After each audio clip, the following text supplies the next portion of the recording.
Good afternoon. Thank you for joining us today for a very special webinar entitled A is for Advocate by Nancy Owen. My name is Courtney Sand, and I work with the Brain Injury Alliance of Iowa. I have the great good fortune of moderating today's webinar. Just a few housekeeping items for today. I do have attendees on mute because this is being recorded and will be uploaded to our YouTube website within the next 24 to 48 hours. So you can find it there and share this with folks that you know. I'm going to go ahead and let our presenter introduce herself and get started. Welcome, Nancy Owen. Thank you so much for being here. Courtney, it's always a pleasure to be with you. And as I was telling you earlier, my son saved my bacon. I was having a lot of problems logging into Zoom.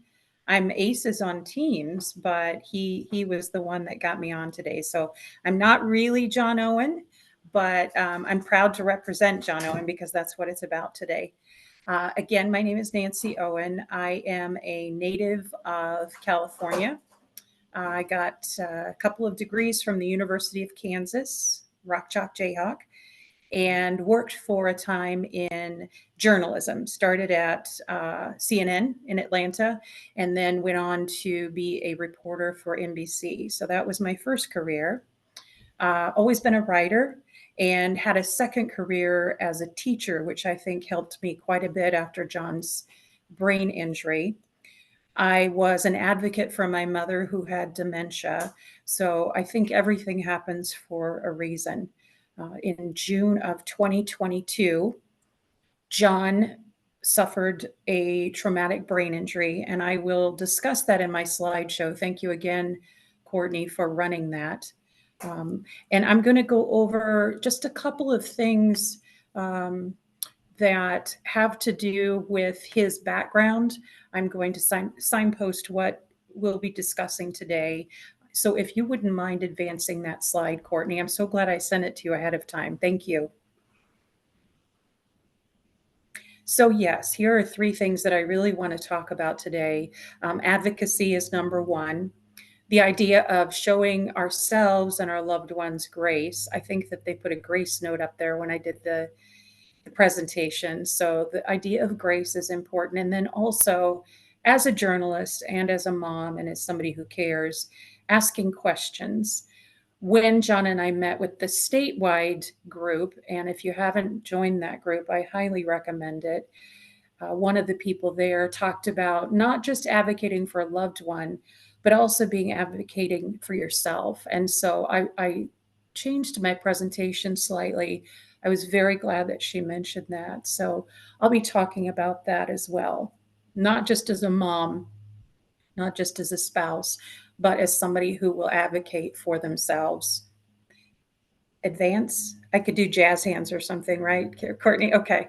So this is the roadmap of this presentation. It's somewhat like the one that John and I did at the Brain Injury Conference. But it's slightly different because, again, I wanted to focus on advocacy. John said, is this going to be just a repeat of what we did? And I said, well, yes and no. So there is some background about John, or as John likes to say, I'll be providing some context. I'm going to be talking about something called ambiguous loss. And really, Courtney was the one that introduced this to me. And a group in our support group gave me the book. So more on that later. That is part of the pre-assessment. So I'll spend a little bit of time on that. I'll talk about resources.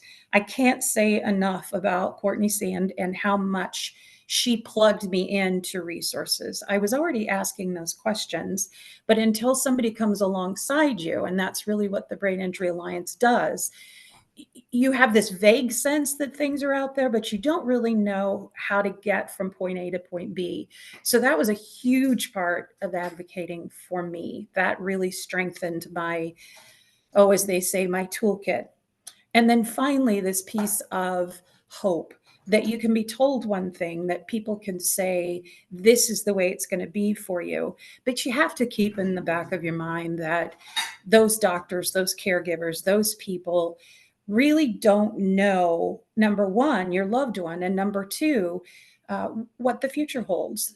a lot of people don't come back after a brain injury and talk to the hospital staff. A lot of people really don't see that person after the SNCU or the ICU, all of those things. So, bearing that in mind, they don't have a great idea about really what's possible. It's only through work and time and healing that you know about your future. So, that would be a huge advocacy piece.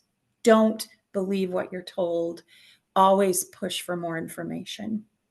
Jazz hands, Courtney. And John is writing me a note, so I will look at this. Mention that I used the brain waiver. I absolutely will. I plan to talk about that. Thank you, John. This is John Owen. This is my son. This is me, I guess, right? Because my name is John Owen. John, passionate about soccer, quite a basketball player. So I'm just showing you John about a year before the brain injury, very active, very young. And I think that that's critical to mention because I think a lot of what he's accomplished is really based on his health at the time of the accident. It was based on his age. Again, back to that piece about don't let people tell you what your future holds. I do think John was blessed because he was so physically fit, because he was so young at the time of the accident. So I showed this picture for that reason, to show that, John was kind of predisposed to some quick healing, never really been sick much in his life. That's John's story. So I want to clarify that this is about John Owen, age 20, who had a brain injury. Next slide.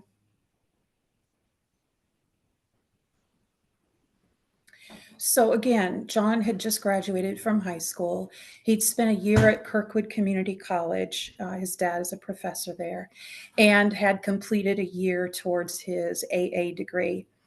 He then decided he was going to join the Army, and he did this all on his own accord, which is interesting because on my dad's side, they're all Army. And John didn't have any way of knowing this, but he'd done a lot of research and he decided, the Army's the way for me. So he met with a wonderful recruiter. He was just getting ready to take the ASVAB test, and he'd been doing quite a bit of prep for that test.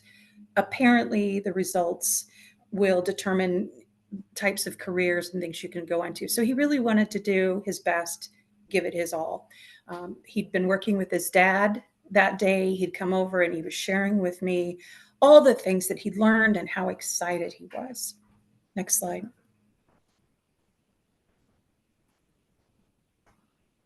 Yeah, so on a Saturday, his dad and I were ready to meet with his recruiter. It was kind of a formal situation where we could meet that person, we could talk about our questions, kind of hear about what the future held. So by the time John left my place on Friday night, I had set my alarm clock. His dad had set his alarm clock. We were ready to go on that Saturday to meet the recruiter. Next slide. And we both woke to messages saying, your son has been in an accident. I don't know about any other people listening or who will listen to this, but when you hear an accident, I think that there are one of two reactions. Your mind goes to hope. Oh gosh, broken bones are awful. Or it can be somewhat catastrophic. Your mind goes to, what does this really mean? What kind of an accident? Is he alive? Is he okay? Next slide. He wasn't okay. The calls came from the SNCU at the University of Iowa hospitals and clinics, and we began to piece together what had happened and start asking those questions. That part of advocacy, the very early stages of advocacy, when you're just, as a reporter, gathering information, taking notes, making sure you know what the situation is. And so I'll speak for his dad, I'll speak for his sister, I'll speak for his older brother. Walking into that SNCU was horrific. And I still remember, I'll always remember that. But walking in and seeing your healthy 20-year-old son hooked up to wires and on a breathing machine, and his head swathed in gauze. I have no words, and I usually have words. So, what I tried to do to cope, to advocate for him, was to focus on what was right in front of me. And so they began telling us about the injuries that he had sustained. And I see John's dad is on the webinar. Hi, Steve. So they started telling us the information, again, focusing on what was right in front of us. Let's do the here and the now.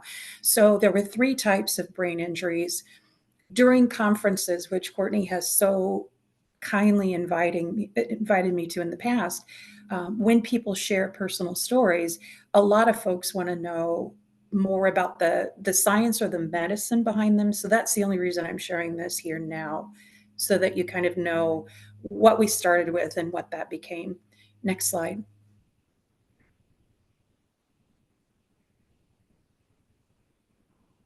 The first was a subdural hematoma. If you want to click it again, Courtney, I think that some of the information comes up, right? I won't read this, but this was the first thing that they told us. I'd heard of a subdural hematoma and I thought, your reactions are okay. We can beat this. Next slide.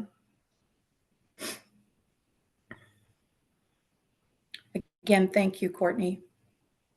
Steve, you're just joining us. I had some technical difficulties and John came to my rescue on his laptop. So I am on John's laptop. And then this subarachnoid, which obviously reminds you of a spider, right? And it's just, it's that bleeding in that space and that layer there. And then the final slide, which to me, I'd never heard of, didn't understand it, but we soon learned more than we probably wanted to or needed to, a diffuse axonal injury. So the neurologist at the University of Iowa explained with the metaphor of a balloon. And if you went through a balloon and you just snipped all the strings, it was a permanent thing. It wasn't something that was going to be retained. Those were all stripped away. So I felt, what are you left with? What are you left with at that point with that type of damage? Next slide. This is the only picture I took of John in the hospital. I have seen on Facebook, some of you may have seen people that post photos of their loved ones in the hospital. I find those very depressing. This looks depressing on first glance, but it was the first time that John had sat up in the hospital. So I was excited. I was elated. The first step in that process, right, was, can John breathe on his own? And we found out that yes, he could. The next level was, can John swallow on his own? John did not like the feeding tube. He was very combative. He was very young. So there was a lot of ripping out of the feeding tube. But we knew then, okay, great. Here's John. He's staring, and we knew he could breathe. We knew he could swallow. That's about all we knew. And you can see the symptoms there. No need to really go into detail there. It was his brain that we were focused on. Next slide.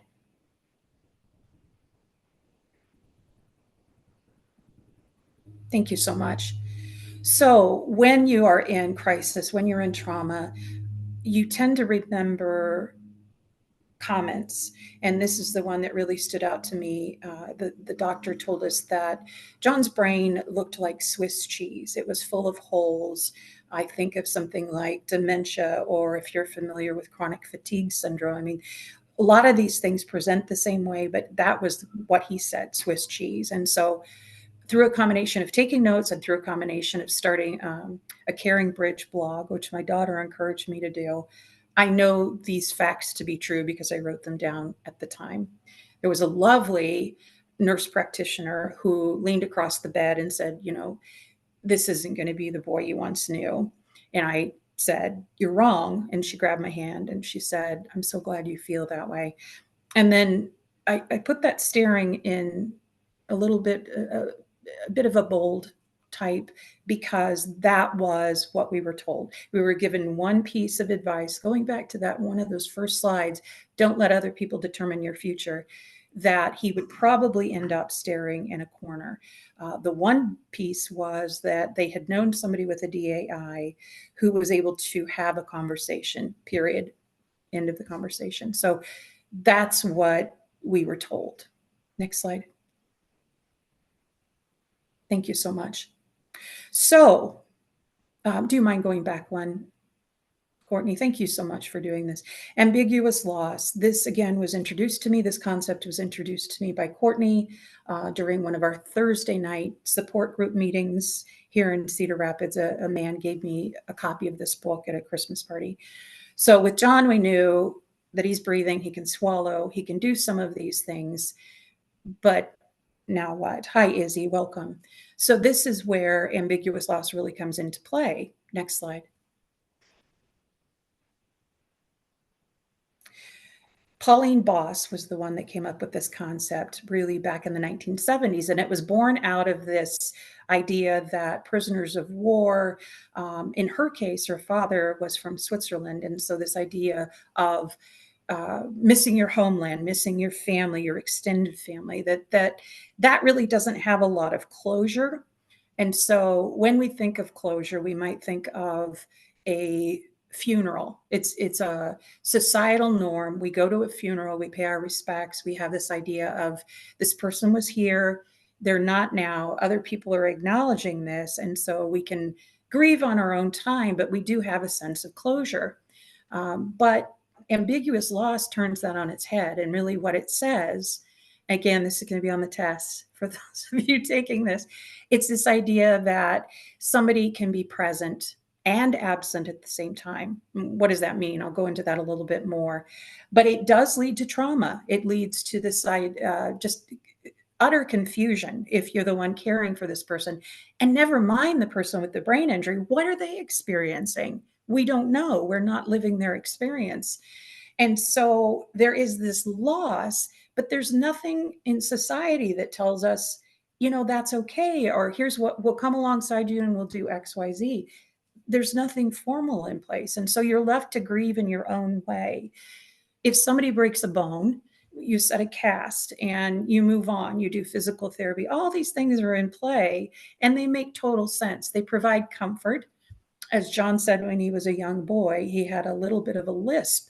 And so he would say, routine, routine, routine. And so part of closure is having this idea that there's some structure to it. You know the next step to take. Not so with ambiguous loss. Next slide.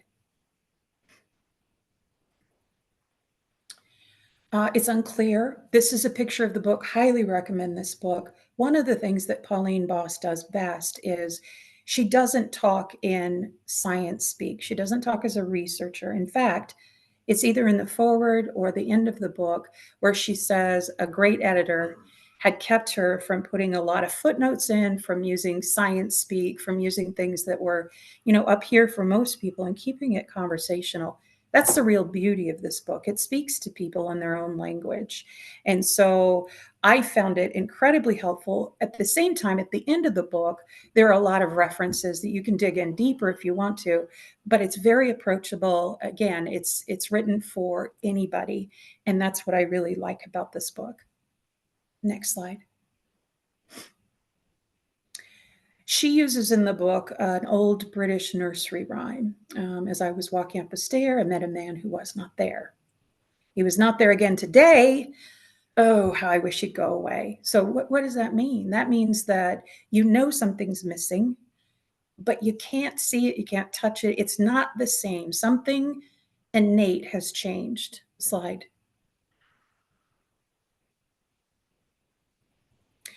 Two types, according to Miss Boss, Dr. Boss. There's that physical absence, and then there's a psychological absence. So I think of physical loss when I think of somebody who is, oh gosh, John, what do you think? We've been watching true crime shows, somebody who's kidnapped, somebody who's a prisoner of war. So you may know they're still alive, you may believe they're still alive, and then there's that psychological absence where you have the person in front of you, but psychologically they're not the same, or they've shifted. And again, I think of my mom with dementia. Next slide. So what does that look like? I mentioned a couple of things here. Adoption certainly qualifies.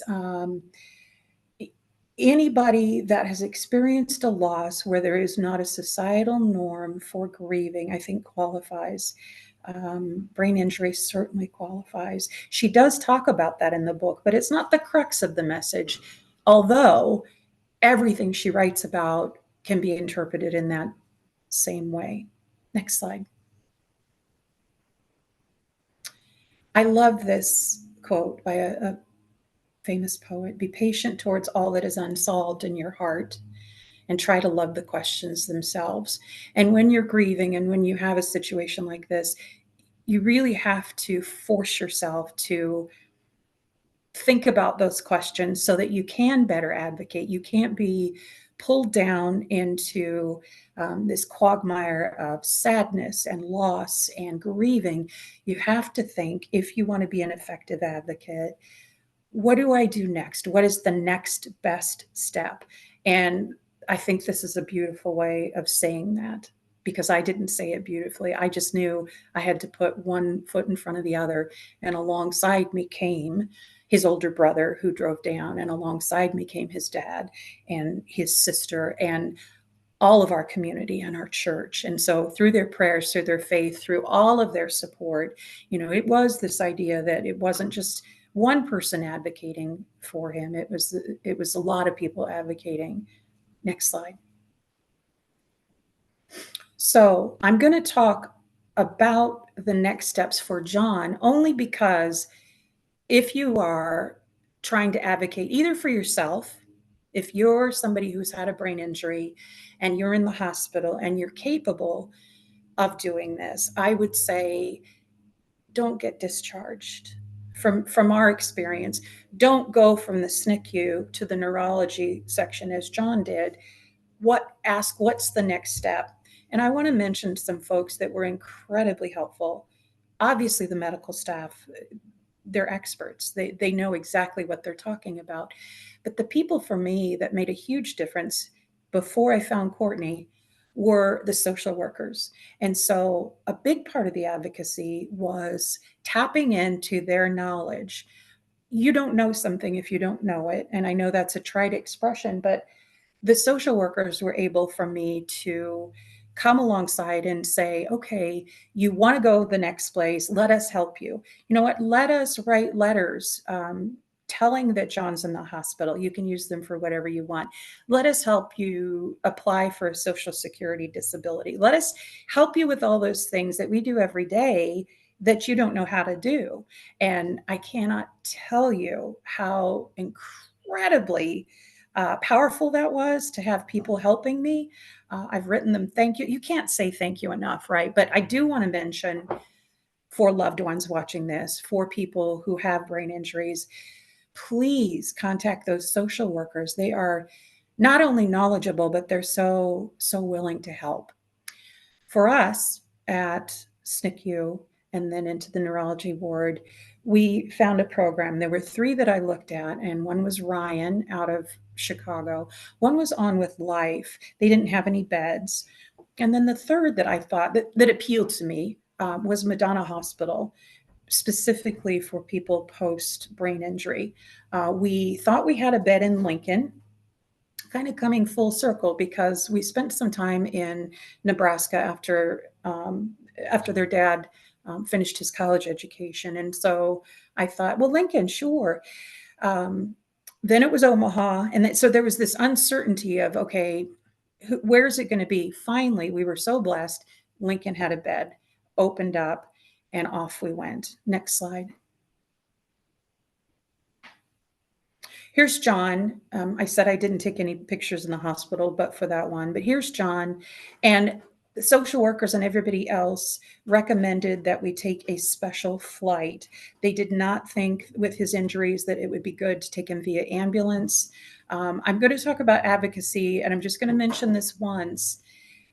This was supposed to be covered by insurance. And I mention this for people of all different backgrounds, no matter, poor to the very wealthy. I have halfway joked that if you have a brain injury, you better be rich.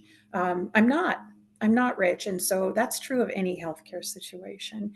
You're always better if you have a ton of money. You can have more resources, you can do more things, you can hire people. I mean, it just opens up all sorts of opportunities. I don't want anybody to hurt, I don't want anybody to have an injury, but it is fair to say that if you have a lot of money, you have more choices, more options. This was a plane that was supposed to be paid for by insurance.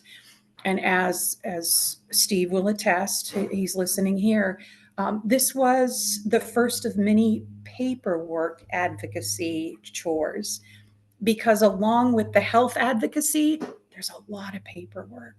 Courtney knows this. There are a lot of forms. There are a lot. So this was before he was loaded on there. Everything was paid for. Everything was great. Well, that wasn't necessarily the case. More on that later. I will say the two women there that you see were two on-flight nurses. They were two pilots. He was monitored from the second we got on that plane until we landed in Nebraska. My gosh, what a beautiful experience. The other cool thing, the young gentleman here in the blue shirt um, was wheeling John out from the University of Iowa. And he said, "Is that John?" And I said, "Yeah." Well, John and he had worked together. And so, again, God meant for that to happen. That was just incredible. And he was training to be an EMT. UPS. And you worked together at UPS. That's right. Next slide, please. Okay, so we land and we get into this beautiful facility. I can't tell you enough good things about Madonna, including the fact that they have housing for loved ones across the parking lot. They have this big house, and you can rent a room and have facilities for cooking meals. Talk about saving money. I mean, I do want this. I want this webinar to appeal to and match people of all income levels, because that's important. I could have stayed in a hotel. His sister could have stayed in a hotel, or his dad could have stayed in a hotel, but think of the money. And so this was an affordable, wonderful way of being close to John, and yet at the end of the day, having a little bit of separation. So they'd already advocated for us, right? I mean, somebody had already thought of that. We land. He gets out of there. He's been fine. He's been sedated. All hell breaks loose. John is swearing. He cannot be calmed. He is irascible. He's inconsolable. What happened? It wasn't the flight. I had no idea what was happening. But I was asking questions. Who can help me? What's going on here? And so being right next to him, I mean, even his mom couldn't comfort him. And I thought, oh my gosh, what's going on? Well, it's called neurostorming. And if you've never heard of it, and if you've never experienced it, I would liken it to a fight or flight response. So it's this idea that whatever was going through his brain, whatever he was processing, he was in fight mode. He had to get out of there. He didn't know what was going on. And I was astounded as the Madonna staff came up almost one by one and said, happens all the time. And had you seen that, you would have thought, huh? Really? This happens all the time? People react this way? They said change of scenery, new environment. We'll give him a little bit of medicine to sedate him. But the beauty of Madonna was, whereas John had been strapped down in his bed for 3 weeks because he'd had the neck fracture and they didn't want him to get up and hurt himself, at Madonna, and this started with the neurostorming from the very get-go, they had a person, a one-on-one, who came alongside John, and he could get up out of bed. He could walk, and he did a lot of that. Walk, walk, walk, walk, walk all the time. But no longer was he confined to his bed and a Johnny tied down to his bedpost. Oh, what freedom. Next, please. And there's beautiful Courtney Sand. Not only is she running my slides, but I got some information from a doctor at the University of Iowa. Dr. Skeet had mentioned that there were resources out there, and very busy woman, wonderful woman. I did contact her after John had done some healing to tell her about his progress. And back to my point about the doctors not knowing, she said immediately, people never come back and tell us what happens to their loved ones. So this great, wonderful woman. So she had said, there are resources, there are things you can do. You don't have to discharge immediately from, can you wait on your lunch, John Owen? Sorry, I'm using my son's laptop. So she left, she came back, and I said, could you give me that book that you were talking about? In this tote bag was something about the Brain Injury Alliance. Again, you don't know what you don't know. And I saw this and I thought, how can they help me? So this started the best advocacy move I've ever made. And that was connecting with Courtney Sand. And it was asking her all those questions, those reporter questions. What do I do next? It was gobs of emails, countless emails. It was meeting her in person. It was her calling me on the phone and saying, tell me more about your loved ones. Tell me more about John. It was her advocating for the advocate and obviously advocating for John. And so this was the beginning of a beautiful relationship. And she started me down the road toward the topic today, advocacy. Next slide. Thank you, Nancy. Yes, yes. I could do the whole hour on you, Courtney, Oh, but I won't do stop. that. Stop, just stop. So daily schedule, and this was promised to us. This was delivered. This was fantastic. This is nothing I had to advocate for because it was baked into what Madonna offers. And I'm going to mention it because resources, ideas are so much a part of that advocacy piece. This shut off, but this was John sleeping. This is, a former teenager who would go to bed at 6:30, get up at 7:30, routine. And every day, come hell or high water, he had all four of those things. They were wonderful. If he was tired and he'd someday, I don't want to go away. Okay, John, fine, I'll come back later. But they'd always get it in. And so those four things set up some consistency and structure for him in a time I think, but Courtney would know better. I think some people had just been discharged home to kind of do their own thing. John had all of this supplemental enrichment. It was just complete enrichment so that he could start speaking, so that he wasn't talking gobbledygook.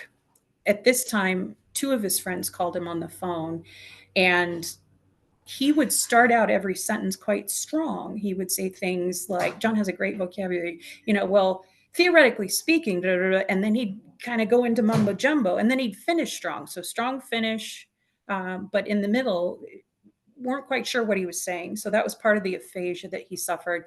And so that speech therapy was this critical part of his recovery. Next. Here is John in his cervical collar, which he absolutely hated. He tried to take it off at every possible opportunity, absolutely hated it, didn't understand why it was on. This was maddening for him, in addition to the boot that he wore for his ankle. But again, these are not ambiguous loss pieces, right? You can see the collar. It's there. Whoever that is, that beautiful young boy, he's had an injury, right? And he has the boot on, he's probably hurt his ankle. Those are clear. What you can't see is that ambiguous loss that he has experienced with the brain injury. So I took a picture of that. We still have that collar. He was like Houdini. I mean, he would get out of that collar. He would get out of his restraints at the University of Iowa. He was constantly wanting to free himself, but I'm so glad that he wore it for this picture and he stuck with it. Next slide. So changes in John, and I think these are important because not everything changes when somebody has a brain injury. So John, except when he was young, tended to be quite shy and reserved. He always had a great vocabulary. And so you see on the right side there, again, I won't read these. But one of the first things I noticed was that John had no filter. He would say whatever was on his mind. Now, think about that in real life. We have an election season coming up. Uh, that would be kind of cool if people just said what they mean, if they answered questions, if there was no artifice, there was no hypocrisy. And so that part of it is good. He remains that way today. He will tell you exactly what he's thinking. Um, it's it's a blessing. It's a blessing, and he's very much improved on sharing everything under the sun, but no filter at all. So that was one of the changes we noticed right away. The vocabulary piece is beautiful because John always loved words. When he was very small, he watched Aquila and the Bee. And if you've never seen that movie, it's a lovely movie. The main point of the movie is to showcase this young girl who decides to become a champion speller. And she sets that to rhythm. And we found rhythm and song were very important in his healing too, as they say it is for dementia patients. So, what John would do as a young lad is he'd stop the DVD, VHS, probably DVD, and recite the word, write it down. And so he did this through the movie over and over and over again. So that was sort of the beginning of his vocabulary. That vocabulary comes back after the accident. Now think of that DAI. If all of those neurons are sheared, how does he have this capability? How can he do this? I don't know. Next slide.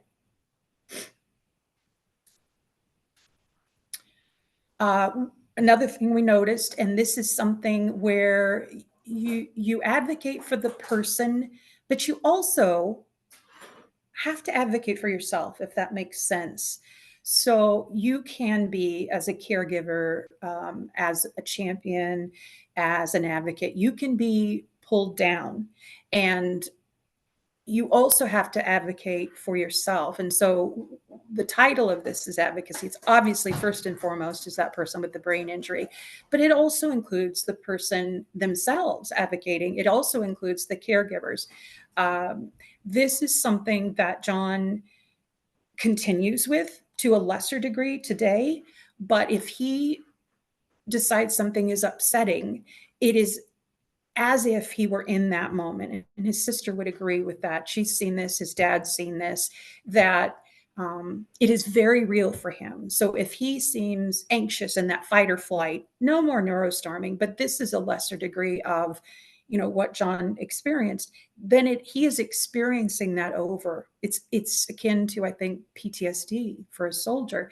He's in that moment. And so when you advocate for yourself, you say, okay, I need to set some boundaries here. Here's what I see happening.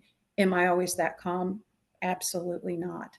But you have to step back and think to yourself, okay, this is the brain injury. This is not John. This too shall pass. Next. More on Madonna. So look at the healthy lad here. He's playing ping pong.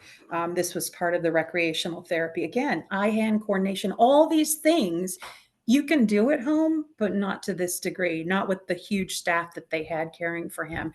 And I can't say enough about how this add-on piece improved him. I don't have a control study, but the fact that he went on to get more and more care, I think every bit of that helped him, even ping pong, right?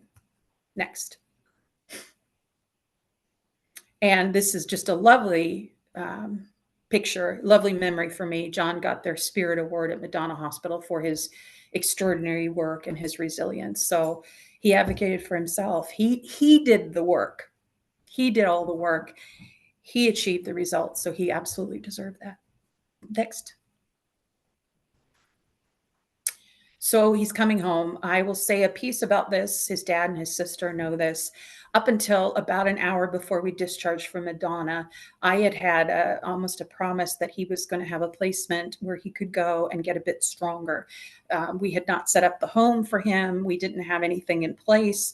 And so that was my understanding. At the very last moment, insurance wouldn't approve.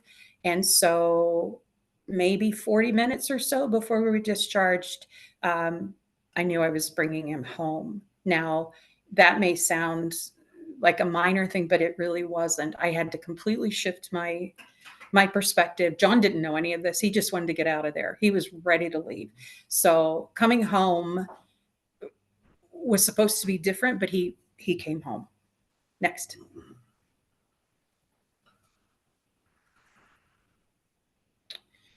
First thing, he meets with his friends, his buddies. One of them is away, he's in the military, but three of his buddies here, and they are astounded by his recovery. He is able now to have conversations. He is able to make eye contact. His vocabulary has come back. He is interested in other people. Remember, the doctor said probably most likely to end up staring in a corner. No, no. Those friends advocated for him by commenting on his Caring Bridge blog. Again, my daughter recommended I set that up because it was a chance for me to chronicle as a journalist what was going on, but it was also a chance that everybody could see something at the same time, and I didn't have to spend extra time contacting people. I do advocate, if you're caring for somebody, to set up a Caring Bridge site. These young lads were the ones that were encouraging him. He didn't know it, but they were commenting on that blog. So that was a huge part of the recovery. Next. John is saying true, true. Next. Continue to this day. This is something that I've heard and I've seen when people have a brain injury, oftentimes their workmates, if they can work again, some family members, some friends scatter. They don't know how to talk to, approach, be with that person. I saw it some with dementia and my mom. Not so much with her because she had very good friends, but the same is true with John. He had these loyal friends. Not one of them has left him. Not one of them has turned their back. So I show you these pumpkins partly because it's the season, but partly because it wasn't just, hey, John, welcome home. This continues. They're still doing things. They do things as a group. They're on Snapchat. So part of him advocating for himself, this should be a drinking game. How many times has she said advocate? Was staying in contact with those friends. And that has been an enormous part of his recovery and also just his mental health, right? Nobody abandoned him. Nobody turned their back on him. Everybody has been so supportive. Next. Then we start some new things. And I want to mention On With Life. I mentioned, and I'm mindful of the time here, Courtney. I want to tell you that they have an inpatient facility. If you don't know that, within Iowa, there is an On With Life inpatient. They didn't have a bed, but there's also an outpatient, and that's out of Coralville. And so John's sister Izzy and his dad did me such a favor and did John such a favor. I was working from home, still am. And they came alongside and they would take him back and forth to all of these appointments. That had multiple benefits. It continued the progress for John, but it also gave me a minute to kind of decompress. I was caring for my father at the time, and it gave me a chance to work uninterrupted. And prior to that, John needed a lot of care. He was still taking naps. I missed those days. And wanted me to tuck him in, and then he'd get a little silly, tuck me in again. So there were these breaks from work, which, I could make up the time later, but if I'm in a meeting or something, so these times I knew I could work uninterrupted, and they were amazing. For his dad and his sister, not as pleasant because he wasn't thrilled about going. It was also a change, right? You're leaving home, you're going to so there was a lot here, but I really thought it did. I think it added value, John. I really do. Next slide. Whatever he's cooking smells amazing.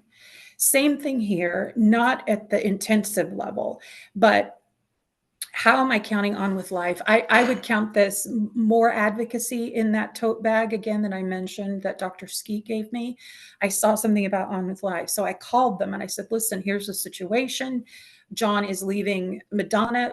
What can you offer him? What could we do for John? And then that's when they said, here's what we offer. And we set up a schedule and we stuck with it. Next. This was a fundraiser. We've gone to a couple of fundraisers now for On With Life, only because they're local and only because I really support their mission. I think they do a great job. Next. And that was John's first beer. What else did we do to advocate for John? Quite a few things. In addition to these structured therapies, I asked some folks at my gym if they might know somebody that did yoga for folks with brain injuries or were patient enough, right, to deal with brain injured patients. Absolutely, they said. So this was advocacy through others, and found a wonderful woman who would come to the home. There was a cost involved, but I will tell you, when John later went on to neurorestorative, they picked that charge up, and that was such a blessing. I came around the corner from working, and they were doing final relaxation for yoga, my favorite part of any yoga session. And it was the first time that I had seen John fully relaxed since his accident. And this is about 2 months after. So money well spent, well worth it. John and I do silly things. We went on a hike with goats. His buddies take him bowling. His buddies play ping pong. They've recently taken up golf. Again, he's not sitting in a corner. And then I did hire, again, there's a cost here. There's a cost, but the cost is so advantageous to the future. So you have to weigh the cost against what's coming in the future. I hired a personal trainer, and so John was able to work out because he's a former athlete. Next. This is the best part of the story, in my view. Dr. Fitzgerald in Cedar Rapids, Iowa, is an optometrist, but she started something a number of years ago to look at the effects of concussion for youth football. And that morphed into Vision in Motion. I don't think there's a program like it anywhere else in the US, or if there is, I haven't found one. We don't know how it works. We really don't know how it works, only that it does. Our very Catholic provider sold it to us as voodoo.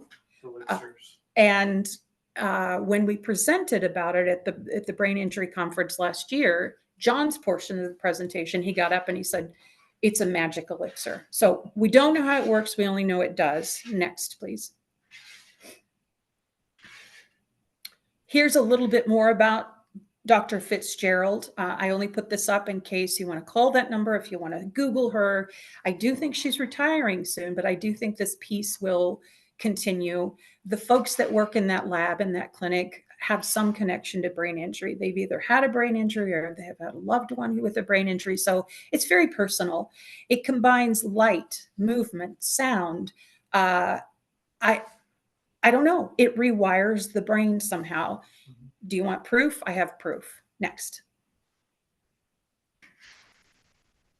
Courtney, this video should play. Let's try it. So this is before Vision in Motion, before he went into this therapy. You may have to crank your sound. All right, let me try this. I took myself off mute. Let me see if this works. If it doesn't, I might have to make some adjustments. Let's see. And don't worry if it doesn't. I can explain. All right, I'll play it, and then you let me know if you hear it, okay? It's October 16th. I see a word. What do you see, John Owen? What do you see right there? Corner. What letters do you see? COROR. Okay. What if I told you that word is Quarter. What if I said MOTOR? What would you say? Motor. Do you see what just happened? I think it's amazing how the brain works. I've always been fascinated by the brain. John just amplified that interest. When I told him what the letters were, he knew what the word was immediately. But the aphasia prevented him from seeing the shapes of those. So if you think of like a Chinese script or something, if you see it, you don't know how to make sense of that. And he wasn't seeing those letters correctly. I'm not kidding. This next video is 3 days after he starts his therapy. Could not read those Scrabble cards until I told him, next video, please. And you may need to do the unmute again, Courtney. 16th. I see a word. What do you see, John Owen? What do you see right there? Corner. What letters do you see? COROR. Okay. What if I told you that word is Oh, is this the same one, Nancy? Same slide. So if you go to the next slide, we should see the change. Okay, yeah, 3 days. John picked up a book. The nearest one I had a beautiful Bible my grandmother had given me. So he picks that up. So here's what happens. And that thou will prosper with prosperity. That goes on. He read 3 pages. At that rate, but look at him, that small type. Think about visual disabilities, small type, and he starts reading. So again, magic elixir, according to John, but it worked. So I call this a miracle. I couldn't believe it. It was one of those situations really, what is happening? Next, please. Thanksgiving Day, we get a call. John had been on a wait list. I was part of my advocacy is being very pushy. Part of my advocacy is not backing down, asking a lot of questions. John's dad and his sister know. It's emailing until I get the answer that I want. It's calling. And so I was very pushy. I really wanted John in this place. And we got a call and they had an opening. And this was a beautiful place here in Cedar Rapids. 3 acres. John had a private room. This was an opportunity for him to move in, have 24-hour staffing covered. It was all covered. They used a little bit of his Social Security disability. By the way, another social worker helped John's dad and me with that at Madonna. So again, can't say enough about social workers. And he moves in. The other reason he moves in is Courtney can tell you at one time, oh boy, I have 5 minutes. At one time, the waiting period for a brain waiver in the state of Iowa was 5 years. I think it's more like 7 or 8 now. By moving in, by receiving their wonderful services, thank you so much, team at Neuro Restorative, he then jumped the line. If you're old enough to watch Happy Days, he jumped the shark, and then he was able to qualify for the brain waiver without waiting that huge amount of time. Next slide. They ran a wonderful story about him. They profiled him. He got such great support there. It really made a difference. And to be selfish, this also allowed me to care for my dad and to be able to work uninterrupted. Next. Today, John. This is John. Next slide. I think you may have to unmute yourself, Courtney.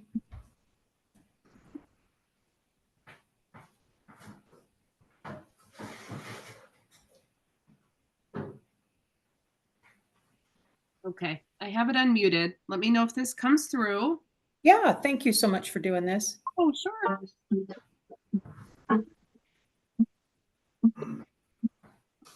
It's a little sketchy, but that's okay. John had played the piano when he was young, had been playing a lot by heart and just figuring things out. I don't know how he does it. You know, he'll hear something and he'll study it and he'll be able to play it. But one of the other things that I consider advocacy for him is we really discussed, why don't you take piano again? You know, you're learning how to see language. It's a different type of language. At the very beginning, I talked about grace for yourself and those grace notes. This was a chance for him to not only pursue his passion for music, but it was also a chance to read music and develop that language again. Next.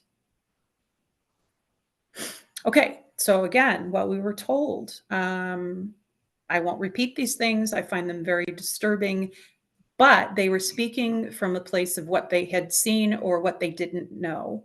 And then today is, next slide. John did go back to Kirkwood. He may finish his AA, but he made the dean's list. I mean, he did not want to go into class. He doesn't like big crowds. It's overwhelming. The stimulus is too much stimulation. So amazing, right? From that young man that couldn't read. So there's that. We're traveling. John and I are traveling for his 22nd birthday. We went to the Grand Canyon. Yeah, he is the son I knew. He has no filter. So that's not the son I knew. But again, that's not a bad thing. Next one. Yeah, sight reading. Yeah, huge, Ernie. Thank you for sharing that. He's not sitting into a corner. No, no. I want to talk one last thing before we end. I think there's only one slide left. I want to talk about the idea of secretarial advocacy and why that's so important. I just got a call for John from his SNAP coordinator. I have to have a meeting with them tomorrow. I got a call about disability. So there's that paperwork. The flight I told you about, a lot of paperwork involved there because insurance wouldn't cover, had to fight them. So there are these mountains of paperwork that are also a part of advocacy, right? But you have to fill out the forms. You have to keep saying, yes, please, I want more of that in order for the person to be able to get the benefits that they are due. And John just happened to qualify both for Social Security and Social Security SSID because he had worked enough quarters, which surprised me because he is so young. But if somebody is due those benefits and they legitimately qualify, and I'm happy to say he now has the brain waiver, then they should have those things. But if he can't do that for himself, obviously that's a piece of advocacy that needs to be explored. Often that comes down to paperwork. Final slide, I think. Play us out, John. We'll see if we can hear this one, Courtney.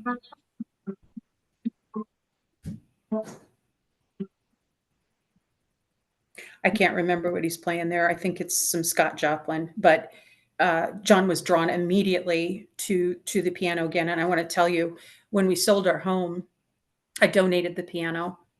John was living on his own. And he found this in church in a back room, and he went in and he started playing it. And when it was time to find a piano, his piano teacher said, "Oh, there's an old one at church." And I said, "Really?" It was the one he had found. And they said, "Yeah, pick it up. It's yours."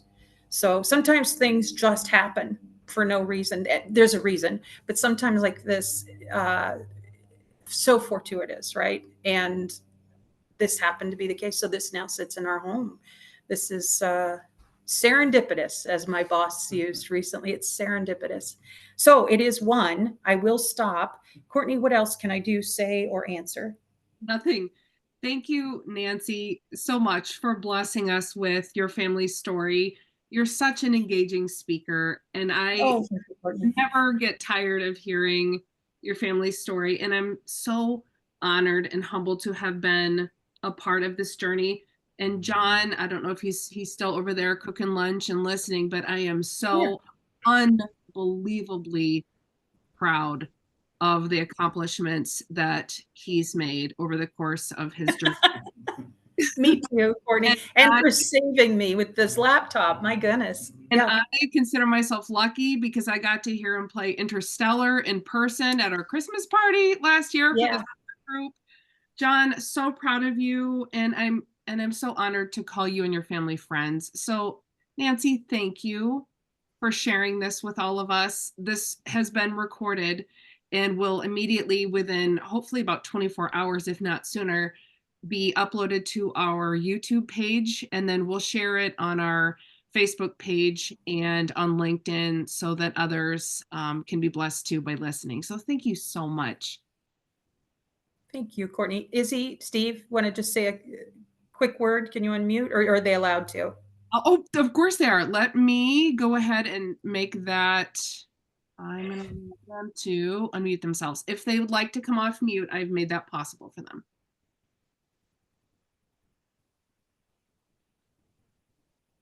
And maybe they don't, and that's fine.